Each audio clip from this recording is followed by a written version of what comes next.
Shalom, selamat pagi para pendengar yang diberkati oleh Tuhan dimanapun Anda berada saat ini. Kita akan sama-sama mendengarkan firman Tuhan melalui audio renungan pagi. Pada tanggal 8 April 2026 dengan judul Bagaimana dengan Penentuan Tanggal bagian ketiga. Sebelum kita melanjutkan bacaan renungan kita pada pagi hari ini, kembali saya mengajak semua para pendengar yang setia untuk berdoa bersama-sama. Bapa kami yang bersemayam di dalam takhta kerajaan sorga, terpujilah namamu ya Tuhan pada pagi hari ini. Sebelum kami melakukan segala aktivitas pelayanan dan pekerjaan kami sangat rindu sejenak untuk merenungkan firman Tuhan. Terima kasih Tuhan Yesus, dengarlah doa dan permohonan kami Bapa, dan mau mengampuni segala dosa kami, karena kami sudah berdoa hanya di dalam nama Tuhan Yesus, Juru Selamat kami. Amin. Ayat inti kita terambil di dalam Matius 25 ayat yang ke-19, demikian firman Tuhan. Lama sesudah itu pulanglah Tuhan hamba-hamba itu lalu mengadakan perhitungan dengan mereka. Mari kita ikuti penjelasannya. Kemarin kita melihat bagaimana Joseph Bates bergumul hebat dengan aspek waktu yang lama dari khotbah Yesus dalam Matius 24 dan pasal 25. Berdasarkan prinsip satu titik darah melambangkan 1 tahun, ia pun telah menetapkan bahwa Yesus akan kembali pada Oktober 1851. Kemarin kita juga melihat Ellen G. White menentang Bates. Namun pertentangan ini belum selesai. Mari kita dengarkan lebih lanjut. Ellen G. White menulis dalam Review and Herald 21 Juli 1851, saya melihat bahwa beberapa orang membuat segalanya diarahkan sesuai dengan waktu musim gugur berikutnya, yaitu membuat perhitungan mereka dengan mengacu pada waktu itu.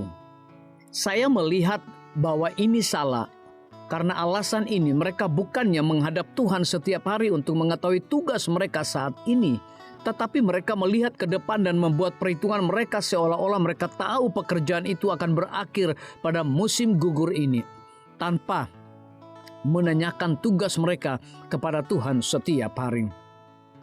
Bulan berikutnya James menyerang Bates dengan menyatakan bahwa ia menentang pengajarannya sejak awal tahun sebelumnya.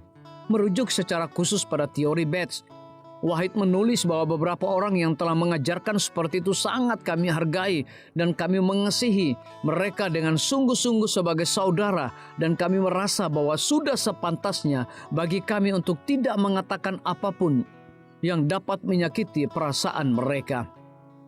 Tetapi kami tidak dapat menahan diri untuk tidak memberikan beberapa alasan mengapa kami tidak menerima pendapat itu. Ia kemudian melontarkan 6 alasan yang menurutnya telah membuktikan bahwa Bates salah. Penentangan bersama oleh James dan Ellen G. White meyakinkan Bates yang percaya bahwa Ellen adalah seorang nabi, bahwa ia telah salah dalam soal menentukan waktu. Segera ia dan bagian besar orang yang mengikutinya meninggalkan ajaran yang menekankan soal waktu tersebut. Hasilnya James dapat melaporkan pada awal September dari lawatannya di antara gereja-gereja bahwa waktu 7 tahun bukan lagi masalah. Dan Ellen mencatat pada bulan November bahwa beberapa orang yang telah memegang keyakinan soal waktu itu, mereka sangat rendah dan gelap, bingung dan terganggu. Krisis 7 titik darah menyembuhkan Bates dari kebiasaan menentukan waktu. Setelah itu, meskipun ia melihat akhir dunia sudah dekat, ia tidak pernah lagi menetapkan tanggal untuk kedatangan kedua. Sayang sekali, beberapa pengikut rohaninya belum memahami maksudnya. Godaan untuk menentukan waktu dengan kegembiraan dan kekecewaan yang diakibatkannya masih saja ada di antara kita. Sangat disayangkan bahwa terlalu banyak orang Advent yang masih lebih tertarik pada semangat akan kedatangan kedua daripada tertarik dengan tugas sekarang. Kita tidak dapat mengharapkan berkat Tuhan sampai prioritas kita dibalik. Tuhan, tolonglah kami untuk berfokus pada tugas kami saat ini. Biarlah bacaan renungan kita saat ini akan menjadi berkat bagi kita semua. Kembali saya mengajak semua para pendengar yang setia untuk berdoa bersama-sama. Bapa kami yang bersemayam di dalam takhta kerajaan sorga, terima kasih Tuhan Yesus, oleh karena firman-Mu pada pagi hari ini memberikan berkat dan kekuatan rohani bagi masing-masing kami. Pada saat ini hamba berdoa untuk pemerintah kami. Tuhan memberkati Bapak Presiden bersama dengan wakil, para menteri dan seluruh stafnya, Bapak Gubernur bersama dengan wakil, Bapak Bupati bersama dengan wakil, Bapak Wali Kota bersama dengan wakil, camat dan seluruh stafnya, kepala desa, lurah, RT, RW, dimanapun mereka berada saat ini. Kiranya Tuhan lindungi mereka, pelihara mereka, curahkan hikmat dan pengetahuan sorga kepada masing-masing mereka, agar mereka dapat menjalankan roda pemerintahan boleh sesuai dengan amanah dan titah daripada Tuhan sendiri. Pada pagi hari ini kami juga berdoa untuk para tim medis. Tuhan berkati dokter, perawat, bidan, farmasi, nutrisionis. Kiranya hikmat dan pengetahuan sorga, roh dedikasi yang tinggi, roh kelemah lembutan Tuhan berikan kepada masing-masing mereka, agar mereka dapat memberikan pelayanan yang terbaik bagi setiap pasien yang membutuhkan pelayanan mereka setiap hari. Kami juga berdoa untuk guru-guru, kepala sekolah, siswa, mahasiswa, bahkan dosen di setiap lembaga pendidikan. Kiranya hikmat dan pengetahuan sorga Tuhan berikan kepada masing-masing mereka, agar mereka dapat mendidik setiap anak-anak untuk memiliki karakter Yesus Kristus. Hamba juga berdoa untuk TNI, Polri, PNS, wira swasta, petani, nelayan, ojek online dimanapun mereka berada.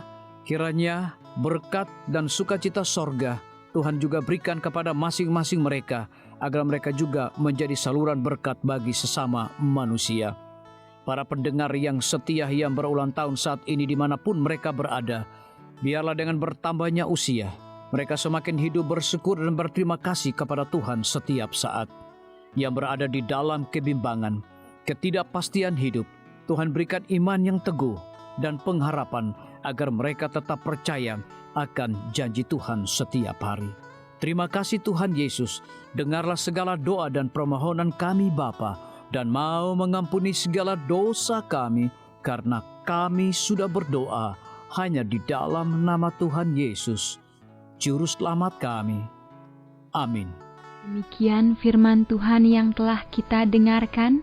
Semoga hari ini menjadi berkat bagi kita semua. Sampai jumpa, Tuhan memberkati.